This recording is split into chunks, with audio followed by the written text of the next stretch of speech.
Welcome everyone to the July Wireside Chat. This is an event that takes place every month, and it features online MFA instructors and alums who have published their work and who come back and talk a little bit about their writing journey, and if we're lucky, read a little bit about from their work. And that's what Tim Brumbaugh is going to do tonight. Let me just introduce him quickly. Wireside Chat is proud to welcome Online MFA alum Timothy Brumbaugh. Tim was a 2022 Penmen Review Fall Fiction winner and went on to publish his first novel, Sorrow Draw, a post-apocalyptic literary history Western, in 2024 to wide acclaim. The novel won 2 awards at the 2024 Book Fest and was one of my favorite novels of 2025. Tim teaches English and lives in Pennsylvania with his wife and children, where he is hard at work on a sequel. And Tim, I believe you're going to read from that sequel. Is that right? Yeah, I'll read chapter 1, possibly chapter 2 if I finish chapter 1 too quickly. All right, that sounds fair. Now, do you want to preface your reading of this by giving any background information about the novel? Yeah, I'll probably need some. So Sorrow Draw is the book that my debut novel that I published. It is a post-apocalyptic alternate history Western, where the premise is that a comet strikes North Africa, covers a planet in dust, blocks out the sun, kills off most of the life on Earth, and there are factions, I suppose you could say, in the Old West that are struggling to survive and that clash. So I'm going to read chapter 1 of the follow-up called The Red River, which should be out soon. I just got some reviews from my beta readers. A couple of things that I need to revise, like a final proofreading, and then it'll be finished. So I'm going to read chapter 1. But at the end of the first book, you have a character. His name is Farhad, and he's in a gunfight with his partner Connie White, Cornelius White, Connie White. And he kind of abandons his partner to save the life of a woman, although Connie tells him to leave. So he kind of abandons his friend to the firefight. And at the beginning of the Red River, he feels a lot of regret. So he goes back to that site where the gunfight took place to see if he could find his friend or his friend's body. Farhad is a Bedouin from Arabia who came over to America when he was 12 years old because his family was selling camels to the Union Army to fight the Confederates in 1863. And the comet struck and stranded him in America. So he's kind of a character who he like a stranger in a strange land, right? He doesn't belong, but he'll never ever be able to go back home. So he's stuck here. So I guess that's the setup for chapter 1. Also, I am not a professional audiobook narrator, so you have to bear with me as I read. All right, chapter 1, The Wastelands, North Texas, Farhad. The dust soaked up the black blood and thickened it, hardened it so that Farhad had to step carefully around the darkening pools that had formed around each body. He moved with the quickness of a gunfighter, not of a man dying of the white plague. He had traveled the full day before his guilt had forced him to turn around and brought him here to the massacre of the Paluxy boys. Now his guilt was more than a mere hindrance. It was a palpable thing, and it gnawed at him, threatened to devour him completely. He had left his friend behind, Connie White, the man who had been both father and brother to him, the man who had loved and cared for him, who saved his life after the calamity had taken everything from them both. His guilt drove him, powered him through the choking dust and bitter cold. He searched the bodies of the dead men, expecting to find Connie's among the mangled and butchered corpses. The least he can do, he reasoned, was bury his friend. Indians, Wu said. She examined the body of a naked man who had been scalped. The exposed meat still glistened red and black. Clean cut. She pointed at the slice made across the top of the dead man's forehead.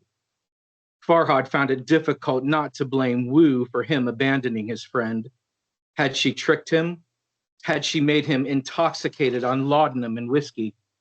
Had she preyed on his primal urges, tempted him with her pearlescent skin, seduced him with her foreign tongue? No. Though his body may have been dying, his mind was sharp, and Farhad was, if anything, the sole architect of his fate, and he was keenly aware of his own faults. Truth be told, he left with Wu because he wanted to. He desired her, longed for her. She was like him, a foreigner in a foreign land, trapped for all time in a world neither belonged to, yet one where they both finally felt free. He loved her because she was him, and he loved himself. The bodies he searched were twisted, defiled, some no longer recognizable as something that was once, just a handful of hours ago, a living, breathing man. Throats cut deep, bellies slashed open with all the horrors of human innards spilled out onto the ground. Hands and feet cut off and taken. Farhad hardened his nerve, prepared to find Connie among the disemboweled. But he didn't find him. He piled the corpses together, gathered them in one mass grave to make sure he hadn't overlooked any of them. They're all from that gang, Farhad said. Connie ain't here. Biloxi boys, Wu spat. Your man is not here, he still lives. Now, hold on a minute, we don't know that. The Indians might have taken off with his body. Indians take only his body, but leave everyone else? Sure.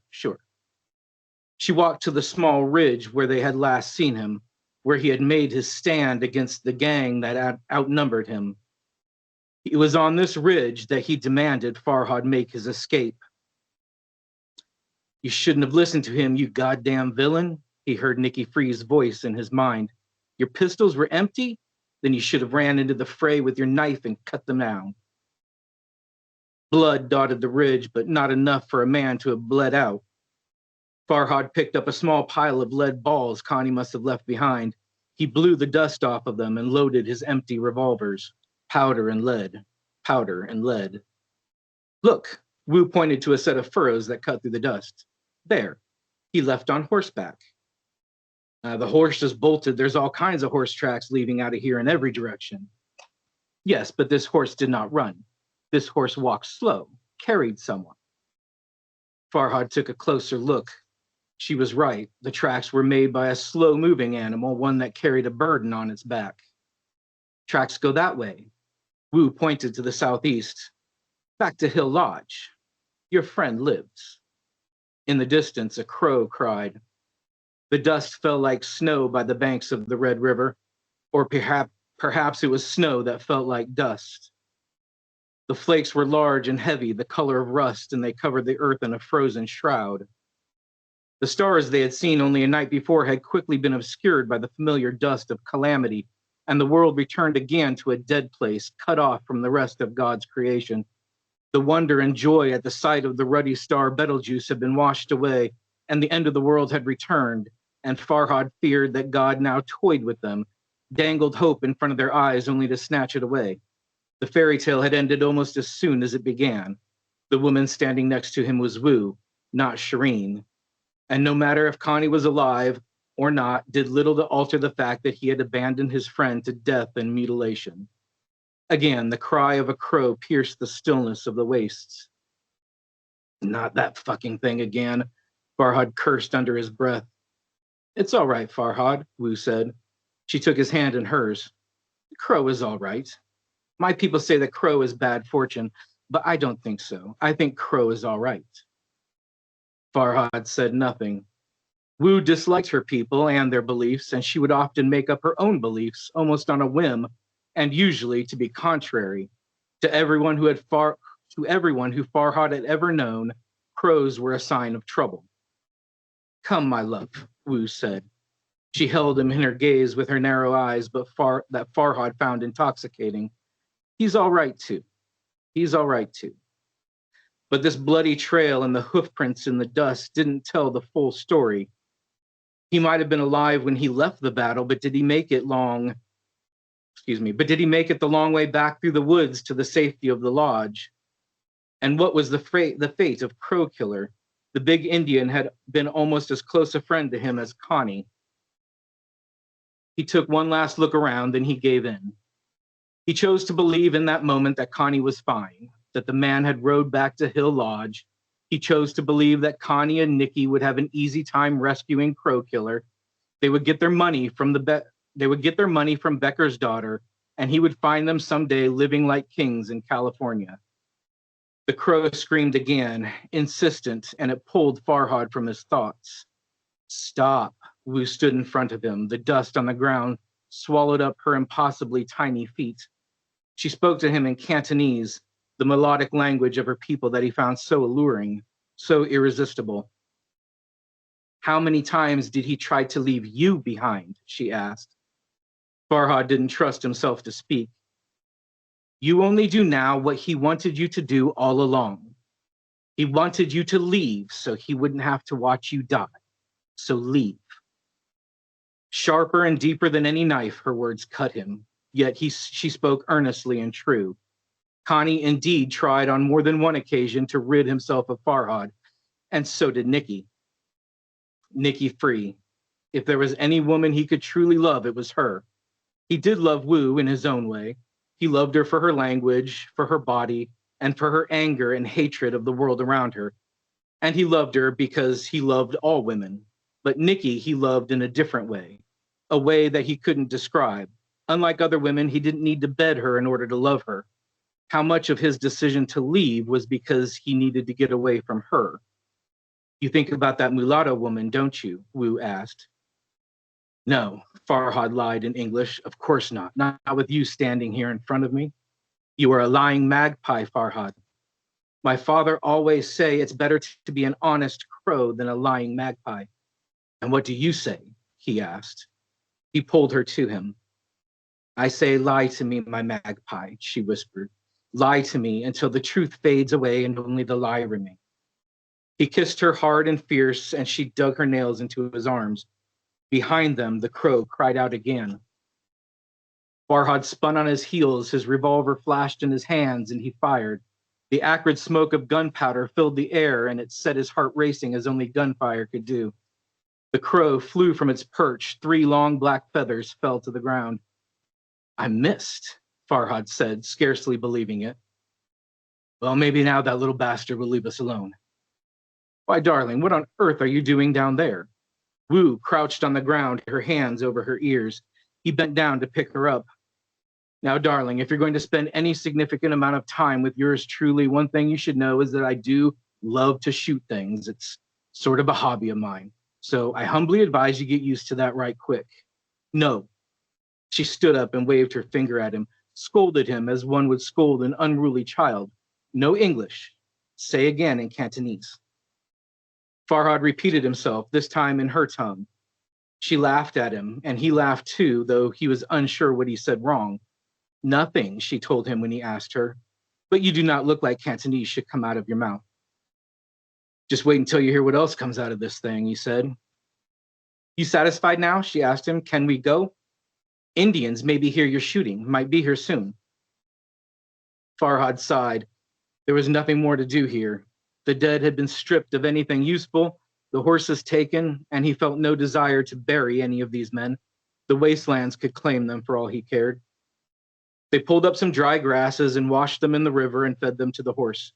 Farhad picked up Wu and set her on the saddle, her bent and massacred feet useless for the task. Farhad took the reins and they moved out, heading to the northwest.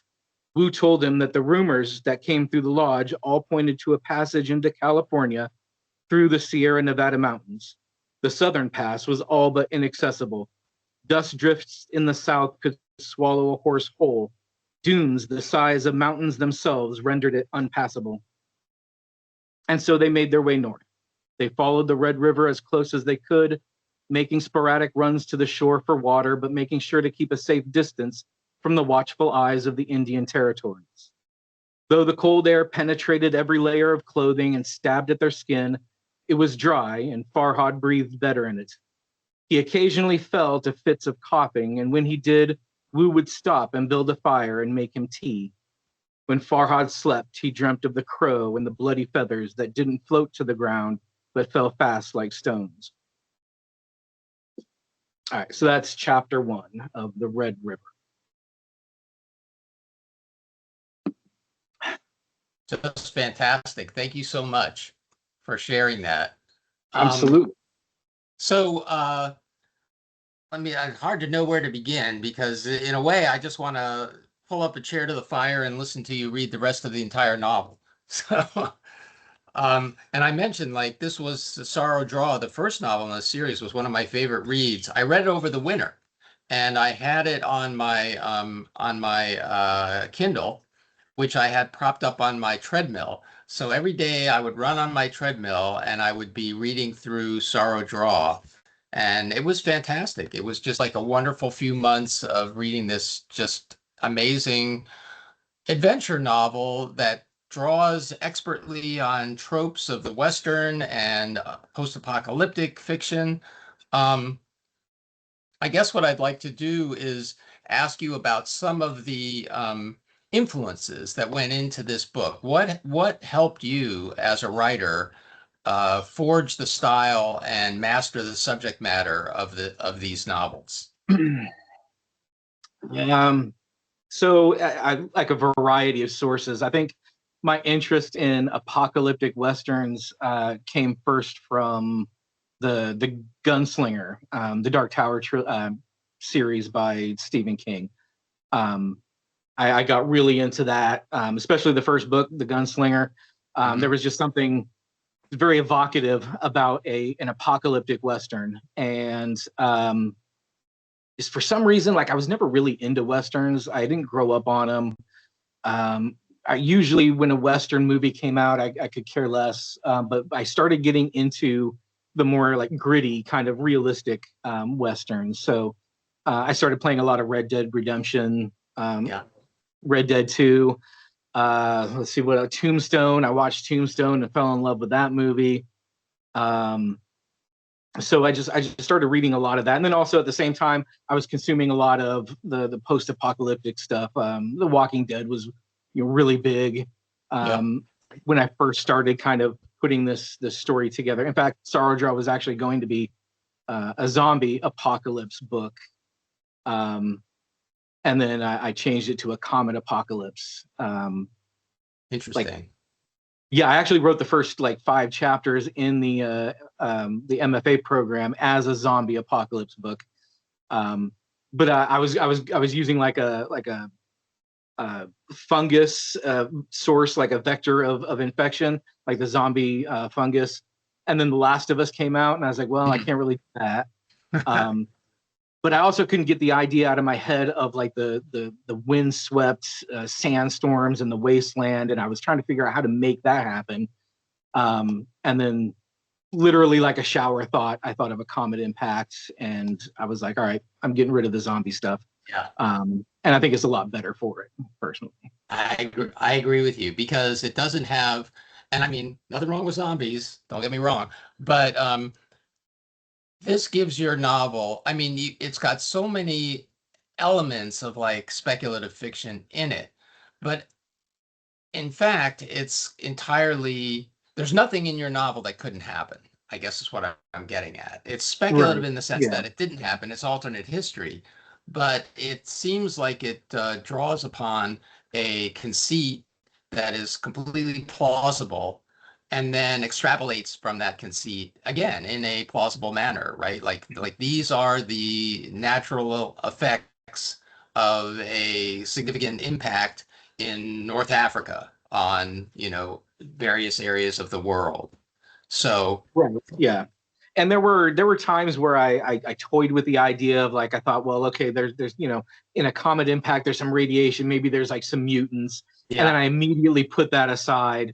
And I mean, because there's plenty of danger and yes, imagery that can just come just from a grounded, scientifically grounded comet impact. I didn't need to go to those kind of extremes. I agree with you. I think you were The very smart temptation in was doing that. there, but the temptation was there, but I managed to, Yeah. avoid it successfully, I think. Right. But haven't you also written and published stuff that has more of like an overt fantasy element to it? Yeah, I wrote two novellas, fantasy novellas after Sarjaw. Um, I kind of wanted to take a break from the gloomy like apocalypse, and because it can be, when you're writing that kind of really hard stuff, it can kind of get to you. So I wanted to do like fun, like fantasy adventure. So I wrote two like goblin novellas just for fun. Um, uh, so yeah, I mean, a lot of what I read is that kind of like supernatural or fantastical elements, like the Dark Tower itself. Lots of supernatural stuff there. But just I kept going back to grounded realism for Sarge. I felt like it made it more compelling to me, and I thought it would for my readers too. I agree with you completely. And I see that there's a question in the chat, which is amazing serendipity, because I was just going to remind everybody that if you have questions for Tim, to put them in the chat and I will surface them. So here's a question. Let me read it to you. What would you recommend as a starting point for someone who is interested in starting to write in the genre? And it seems like what they mean is post-apocalyptic fiction. I don't do a lot of post-apocalyptic fiction reading other than the classics like The Road. Obviously, you have to read Cormac McCarthy's The Road, Yeah. and The Stand by Stephen King. Those are like must reads.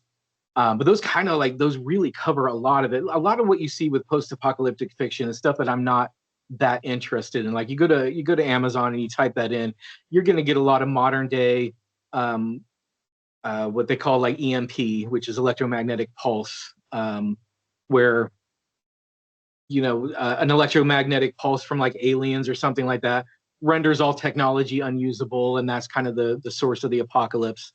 Um, I think what does it best is not novels. I think short stories do the post-apocalypse stuff Mm. so much better.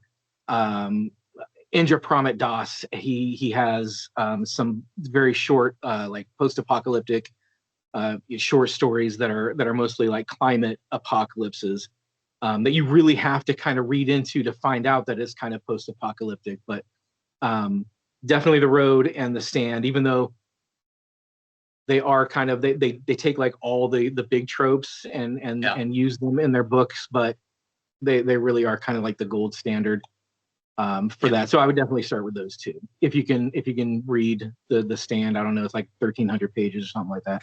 So it's pretty If you long. got the patience, for that. Um, oh, Station 11, I did read that. Yeah, that's pretty good. Yeah, that's a good one. Um, yeah. I'm thinking back to some older stuff. You ever read Earth Abides, the I think George A. Stewart, George R. Stewart? Oh, no, that is on my list. Canticle for Leibowitz. That's Oh also a yeah, good. another great Um, one. Yep. yeah. Yeah, so obviously it's a genre that has a long history to it. I think it's kind of been it was refreshing to me, I guess, to see your approach to it, which was number one, set in the past, right? Which I thought was another shrewd kind of pivot that you did. Set it during the Civil War, which is one of my favorite historical periods of American history. And then also make it completely scientific and naturalistic, like you did, which is similar to what Cormac McCarthy did in The Road. There's no supernatural element to that. And Yeah.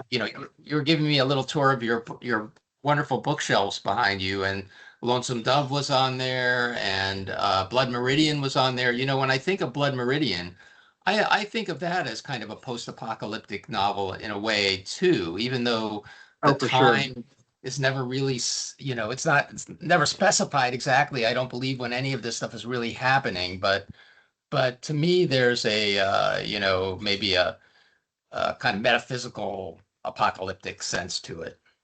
Oh, sure, and a spiritual one even too, because of the judge being The like the devil. Judge. Yeah. Yeah, I know it's definitely if it's not post-apocalyptic, it certainly has those vibes for sure. Right. Maybe it's pre-apocalyptic. Right. Yeah. Yeah. Somebody So, mentioned the N.K. Jemisin oh yeah, books, which I forgot about. Those are fantastic as well.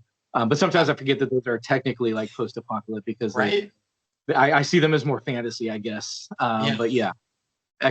excellent books. Yeah. Those are great books if you want to see how somebody can kind of walk a very fine line between am I reading science fiction? Am I reading fantasy? What exactly am I Yeah, reading here? And yeah. I think she does a great job. I happen to be reading one of those books right now, so very fresh in my mind. Um, so as when you're right, well, let me go back to another question in here, which kind of gets into the question I was going to ask. See if I can find it. Uh, Yeah, here it is. When you wrote Sorrow Draw, did you already know there was going to be a sequel? And then what kind of level of preparation goes into building a sequel? And let's just blend that in with the question that comes right after that, which is what is your process from outline to final product? Uh, so when I conceived of Sorrow Draw, first of all, it's nothing like what I ended up with.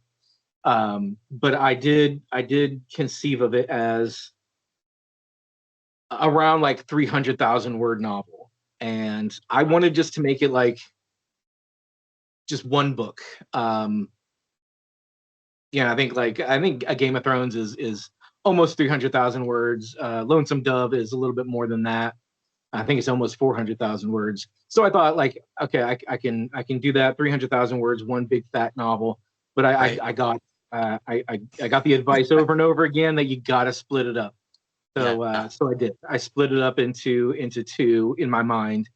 Um, but my process. So when I first started fleshing out Sorrow Draw, I was 100% certain that I was a plotter. I'd never written a book before, never even attempted, but I was like, I am definitely an outliner. I'm a plotter. I did an outline. I got like a big roll, like that roll paper that you get. I unrolled like 15 feet of that, and I put like a huge timeline Wow. on it from the start to the end. I put it up on my wall. I put push pins in it with different plot points, and then I got like 5 chapters in and went totally off the rails. So I discovered real quick that I prefer discovery writer as opposed to pantser, which I think is more popular. Um, George R. R. Martin calls himself a gardener. It's the same Yeah. kind of concept. But I was so sure I was an outliner. Like I was like, I can't write if I don't know what's going to happen. Apparently, I can, and apparently that's where my brain goes to. So okay, you know what's going to happen. Well, just wait. In Yeah. fact, there's characters who were just supposed to be one-off characters who ended up being like Nikki Free. Yeah. She was just going to be the typical damsel in distress, and she wasn't even going to live through the chapter that I introduced her Wow. in. But then I Wow. liked her, and she became like a POV character in the Yeah, story. she's a Um, very important central character in the yeah, novel. she That's is. Yeah. wild. So yeah, my writing tends to go off the rails, especially if the more I plan, the more off the rails I go. Well, But the hell with also, the rails then. yeah, also I learned that I'm incredibly um I'm never less creative than when I'm filling out like a character chart. Like I make the most boring, bland characters when I'm doing those character charts, and I'm doing the 20 questions. Once I sit in a chapter or in a scene with a character, that's when I kind of get to know them. And that does require a lot of like backwards working. Right. Like I have to go back and change things. But that's when I'm most creative, when I'm right there in the scene with the characters. That's when I figure out who the characters are. I just can't get creative when I'm sitting at a looking at a character chart trying to fill it in with what was their past like and all that. Like that just doesn't work for me. And Yeah. I kind of envy people that it does work for, because it seems to me like that would be a lot easier as an approach to writing. I wouldn't have to go back and change as much, but that's how my brain works.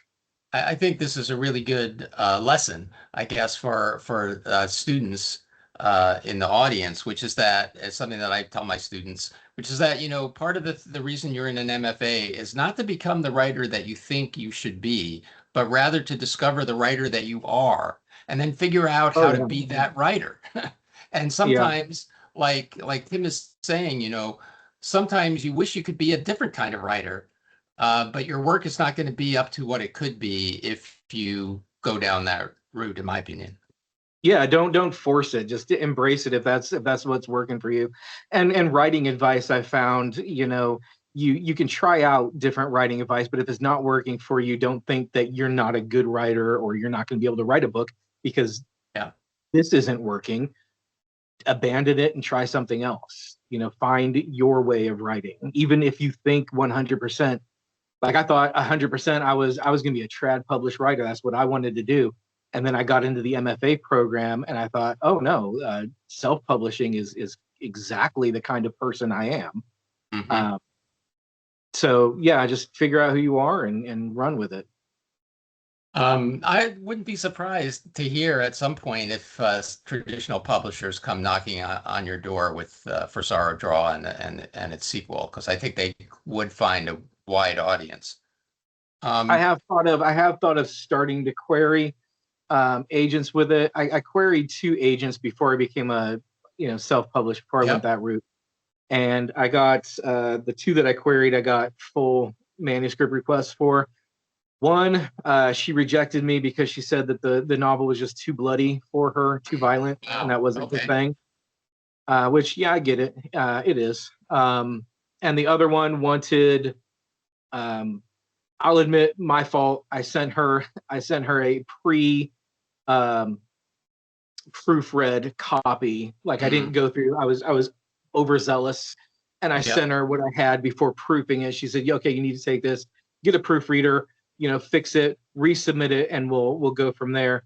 But in between that time, I just kept getting drawn to other self-published writers that I was following on platforms Yep. like TikTok, and I thought, that's kind of what I really want to do. Yeah. Um, and also, I'm older, and I know the wait, to get an agent is long, and the wait to get a publisher after that is very long. And then once you secure the publisher, there's an even longer wait to get your book into bookstores. And yeah, I was 48 when I wrote Sorrow Draw, when I Mhm. finished Sorrow Draw, and I thought, like, I don't really want to wait that long. But I've been toying with the idea of possibly, because I've sold quite a few copies. Like it's been pretty successful on, especially TikTok. Yep. That Yep. I could probably pull in an agent pretty easily, but I'm Something to think still on the about. fence with it. Yeah, I Yep. definitely want to get this book finished and get the duology set before Yep. I go that route at all. But it is, like you said, something to think about. Yep. Um, as a self-published writer, you have to think about marketing and getting your book out there, getting word of it out there. How do you do that? Did you set things up prior to self-publishing, or did you self-publish the book and then kind of figure it out as you went along, drawing upon the knowledge that you had gained in the MFA? I mean, what was your approach to that side of things? So I have to battle constant imposter syndrome. Um, so for me, I could not bring myself to market my book before I had my book because I thought, who am I to give writing advice to people on TikTok when I haven't written a book? But even now, I'm like 4 books in, and I'm like still thinking like, who am I to give writing advice to people? Hmm. Um, but my first TikTok video was me opening up my my proof copy of Sorrow Draw. So The unboxing video. I did not do any pre marketing whatsoever. I did not handle things the way I should have handled or the way everybody tells you to do it. Build your audience first and whatever. Um, it grew very organically from that first video of me unboxing my proof copy to selling hundreds of books a month and just having massive amount of orders. I had video that had like 2.5 million views. Wow. um, I was consistently getting I couldn't keep the book in stock. It was very hard for me to get the book from Amazon to keep it in stock. So yeah, I don't know how that success happened, why mine took off, whereas other people struggle. I will say that now that TikTok in America has changed hands, things are operating very differently. And now it is a struggle to sell books on TikTok. So I'm still trying to figure out the new whatever algorithm or whatever they have for marketing books, but they're really pushing TikTok lives. And when I go live on TikTok, I do sell quite a bit, but I'm not like the live kind of seller. So it's very difficult for me as an introvert to get on a live and be outgoing and excited about my book, because I can seem excited to me, but people don't think I look excited. Yeah. So that is a bit of a struggle, but I still sell really well when I do my lives, but it does cause me some anxiety. But that's the struggles of imposter syndrome and having that kind of personality, I suppose. But even though I knew that that's the way it was going to be, I still, that's what I really wanted when I was deciding which path I was going to choose. I wanted to be able to sign books for people and include all these little goodies and then ship them out. So I don't regret going self-publishing at all. I think it's been very successful for me. Yeah, no, you've obviously done super well at it. All right, let me go back to Will here and draw up another question. Now that you've had your MFA for a while, what stands out as your biggest takeaways from the program?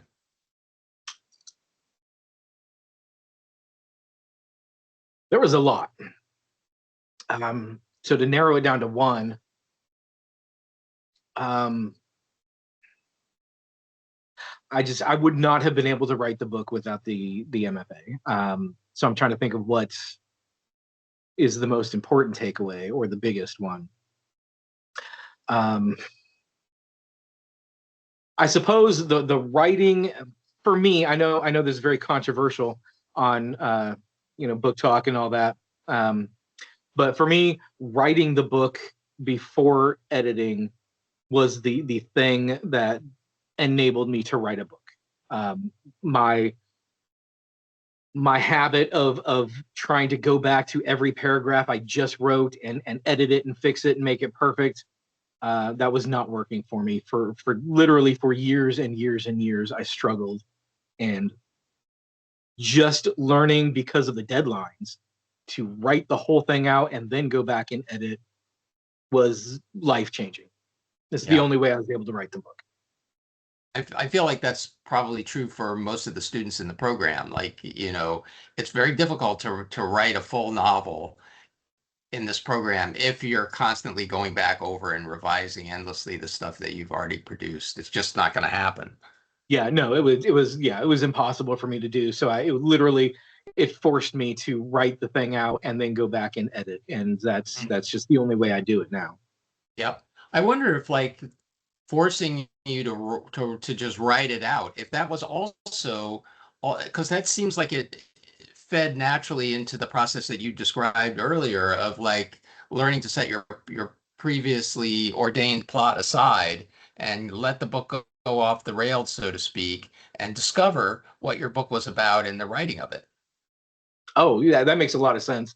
I hadn't connected that before, but yeah, no, that makes total sense. Yeah, because being a discovery writer, you can't do that because you get in a flow state when you're writing. I usually put on some ambient music, not really music, but ambient sounds, and block out the rest of the world and just let it flow and just let it write. So yeah, you can't do that if your editing brain is trying to take over every sentence or every paragraph. Then you're not getting anywhere. At least I wasn't getting anywhere. Right. No, I get it. I mean, there are two. They're like the good angel and the bad angel on your shoulder, right? And you got to keep them in their place. So, oh gosh, I just had a question for you. What the heck was it? Went right out of my head. Well, when in doubt, pull something out of the chat. Let's see what else we've got here. When crafting your novel, what would you say was the hardest area to write, i.e. Act 1, the muddy middle, character descriptions, etc.? For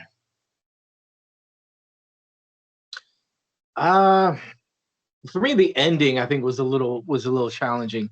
But if you look at it from my point of view, where it was all one big story, I guess that's more of the middle. So the ending of the first novel was kind of starting the middle of the story. I think that was kind of a bit of a struggle, because that was for me when things started going sideways for all the characters. Like they're the worst thing possible that could happen to each of the characters kind of happened to them.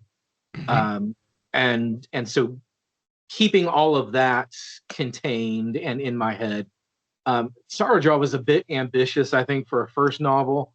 It had 7 POV characters. So keeping all that straight was a little bit of a challenge. And it definitely, I struggled more in the middle of the story, which includes the beginning of the Red River, the sequel to it. That's also the middle of the story. So I struggled a lot getting started with that one. I put it off for months and months. And like I said, I wrote a couple of novellas, fantasy novellas, to kind of, reset. But then, once I finally started, I pushed past that I think that 30,000 word mark. Then it all started coming back, and things started happening, and the ideas started coming back in. Those shower thoughts started hitting, and it was smooth sailing, I guess, from there. So you mentioned at the outset of this is the question that I forgot a minute ago. So you mentioned at the outset of our talk that you had just received feedback from some beta readers.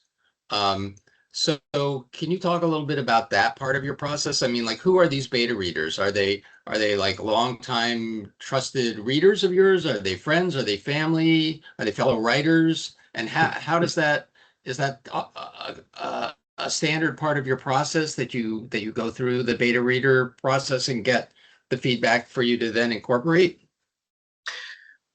Yeah, so for Sarah, the debut, I didn't have established readers, so I went with my wife, who is not much of a reader, but she loves reading my stuff, she says.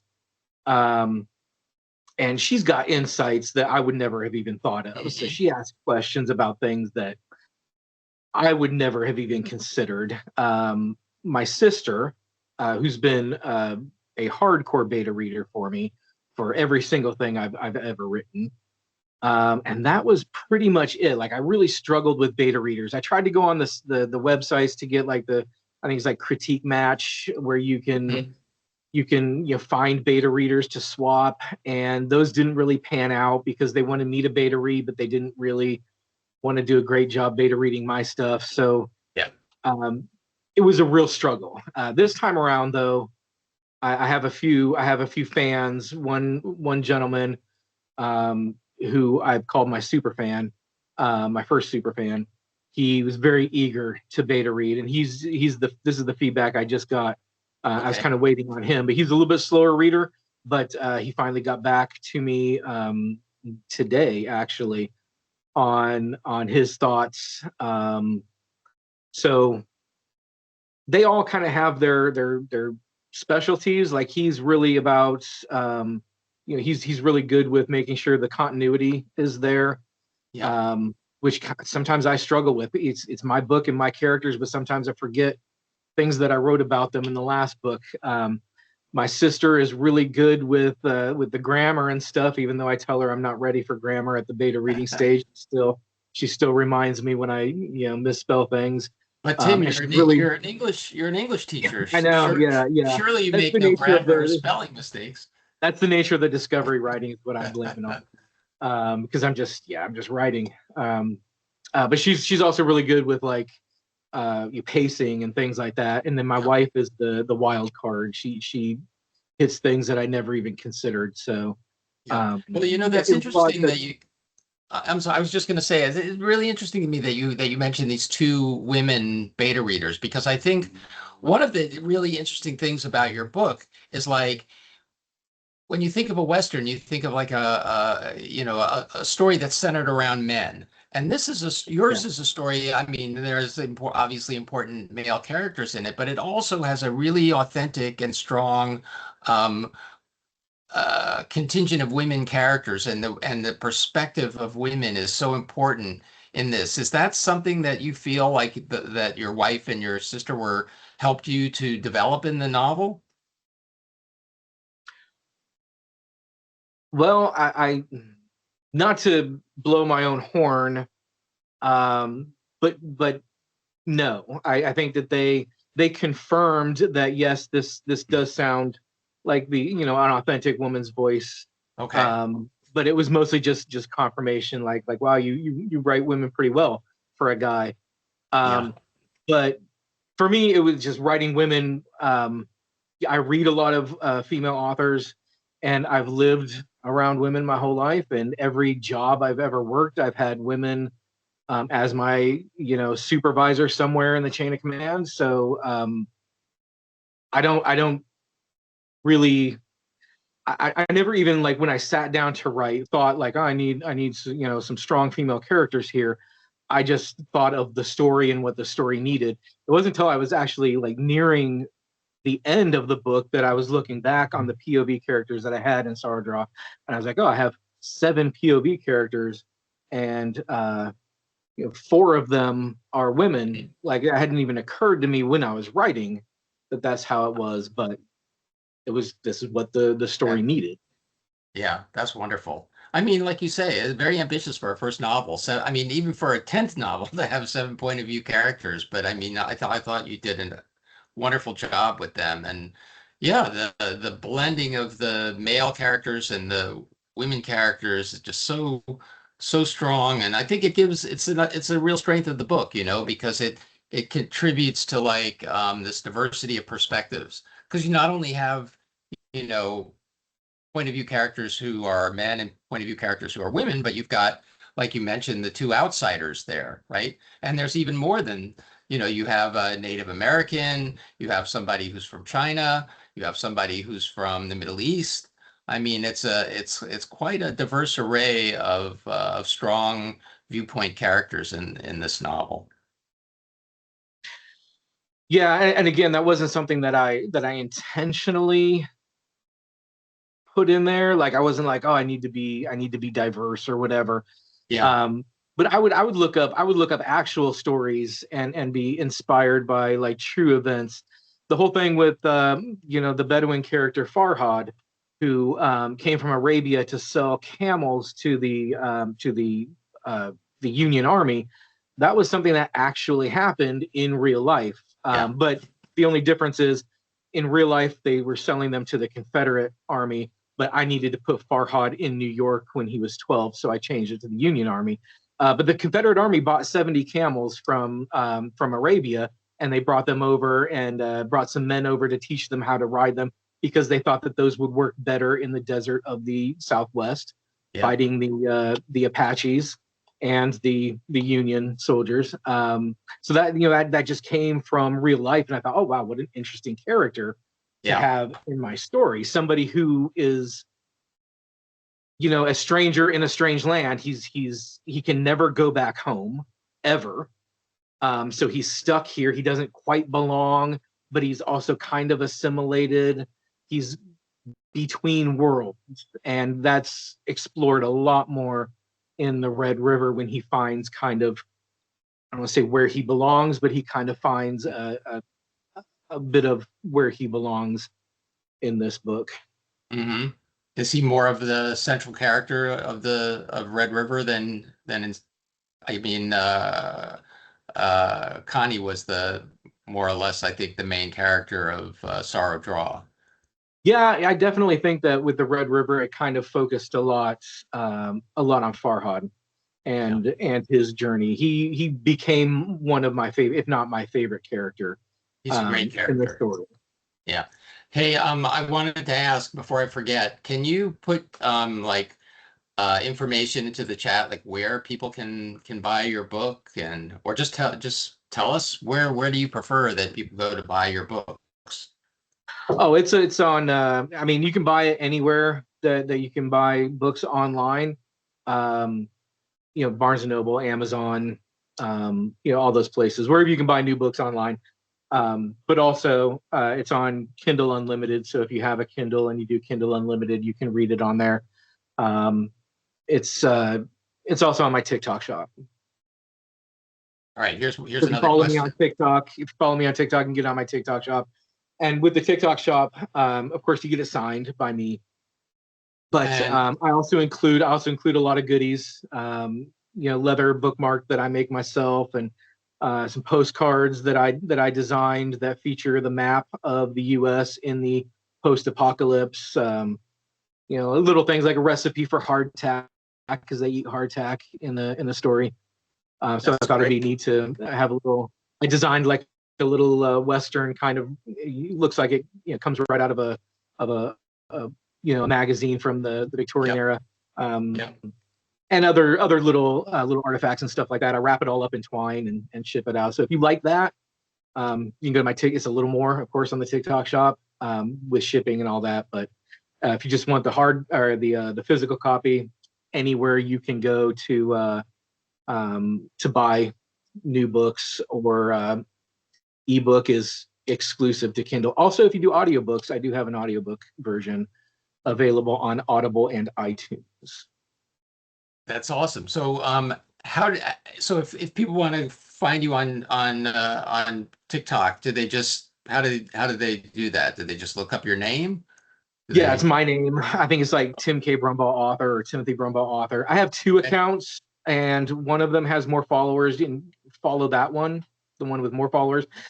What happened was TikTok can be really, really very confusing and not make a whole lot of sense sometimes with how they moderate things. I was doing really, really well on TikTok, selling a bunch, and then somebody, because trolls like to be trolls, Yeah. somebody reported my account for me being underage, which is Mhm. laughable because like I'm a 50-year-old man. So I lost my TikTok shop for a while, and TikTok, the AI bots refuse to acknowledge that I'm clearly over the age of 18. Um, Oh I God. lost my TikTok shop for almost a year. And then I just recently, a few months ago, just out of nowhere, got it back. I guess they realized their mistake and gave it back to me. So I Bizarre. made it in the interim. I made a separate account. I don't So, mess with that one anymore now that my old one's back. all right. Let me grab another question out of the But just chat. know that if you ever do TikTok, some crazy things like that can happen to you. Right.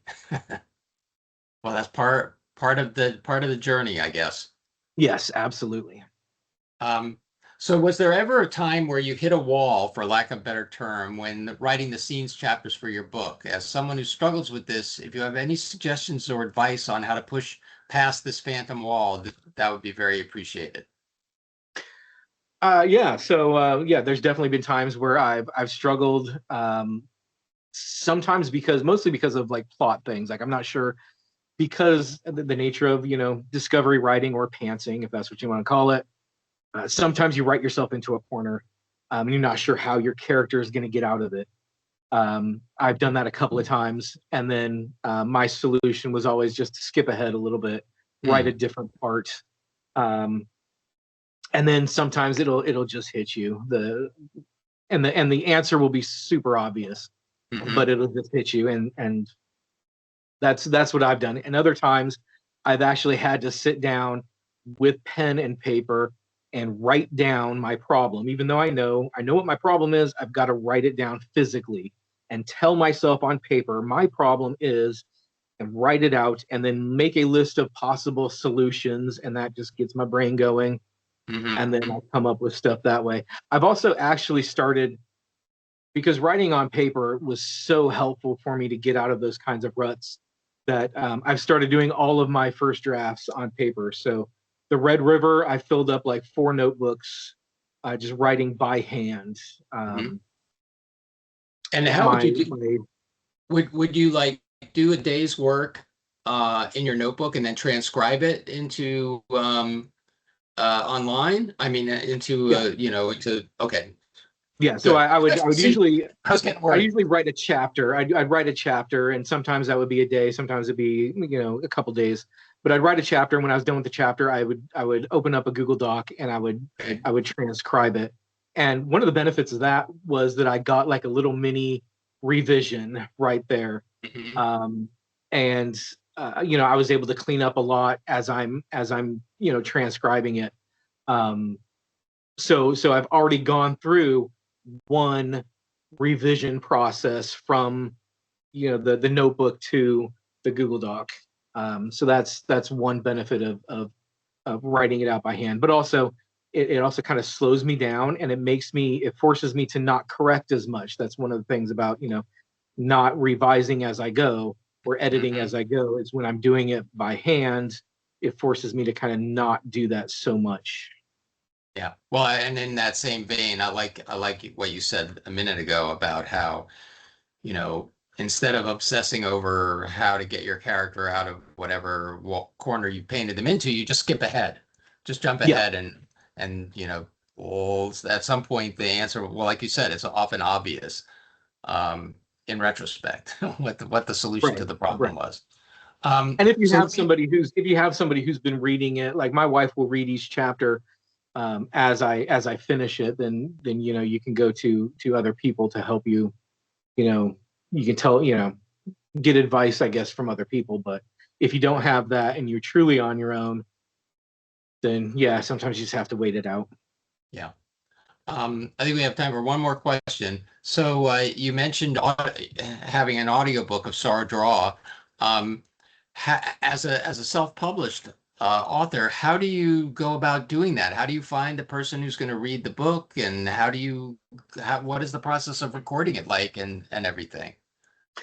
So it's I know that Amazon's the big corporation nobody wants to use.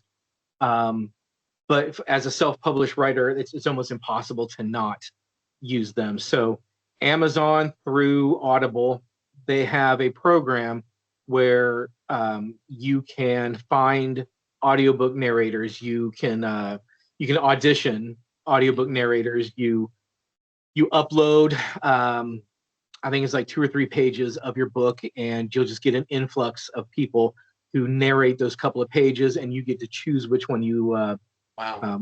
which one that you want to go with, and they write Hmm. up the contract for you. And there's like 3 basic contracts. There's where you pay money to upfront to your narrator, which I couldn't do. I didn't have that kind of money because you're looking at thousands of dollars for that. And then they Hmm. have they have a they have a royalty share, which is what I went with. And the royalty share, um, you don't have to pay any money to your narrator up front. They just get a cut of each audiobook sold, which Okay. absolutely works really well for me. Yeah, that's a good deal, it sounds Yeah, like. that was the only way I was able to get it done. Hmm. And do you feel like, I mean, were you happy with the result? Will you get the same person to do the audiobook for Red River? I will. Yes. Yeah. Uh-huh. I think so. What I was looking for with Sarah was I wanted a guy who sounded like he was just some grizzly cowboy who was Yeah. reading you a story around the campfire, and that's really what he was.